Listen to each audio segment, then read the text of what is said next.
ńgbà tí Ìyábọ̀ ti pa gbogbo ògo ilẹ̀ Yorùbá so wọ́n máa nídìí láti rẹ́ǹtì ògo láti Tanzania kò yé yín ni ògo backup singer láti Tanzania ńgbà tó yẹ pé àwọn aṣíwájú ògo ilẹ̀ Yorùbá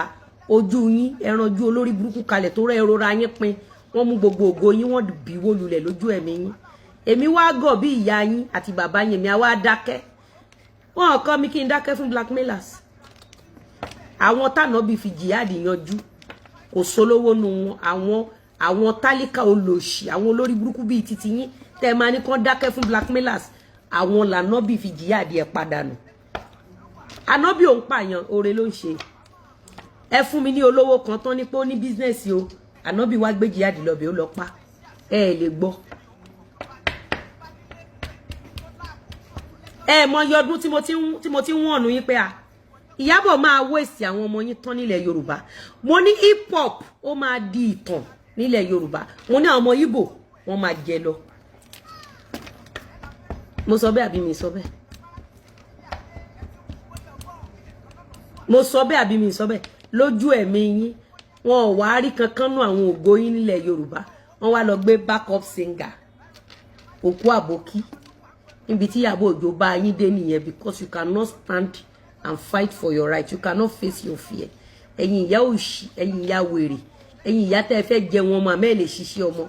come for my children kó gbọ́jọ́ kú ẹ pẹ̀lú ọ̀rọ̀ burúkú come for me kí titi ẹ ta physically and spiritually ọ̀rọ̀ ni máa fi bá titi ń jẹ́ ẹlẹ́ẹ̀ni gbọ́ èmi gan ò ní gbà ẹ ní wọn kún èmi gan ò ní gbà láàbọ̀ I want everybody every one of you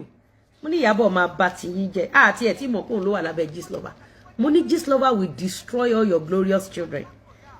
èmi ò sínú èmi tí mo lẹ́nu tèmi mo lẹ́nu wá fèsì mi tí ẹ fẹ́ ta nìyẹn àbí Ìyábọ̀ congratulations you won ó ti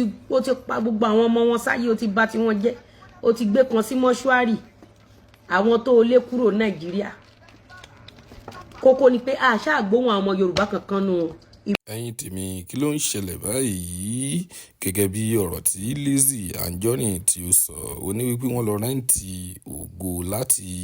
Tanzania ni ó ní wọ́n lọ rẹ́ǹtì Juma Juice ni o ẹ̀yin èèyàn wa kí ló ń ṣẹlẹ̀ báyìí ẹ fi ara balẹ̀ kí ẹ wo fídíò yìí tán. pọ̀pù mọ́ ó bá wíìnì láwọn òbí wọn lórí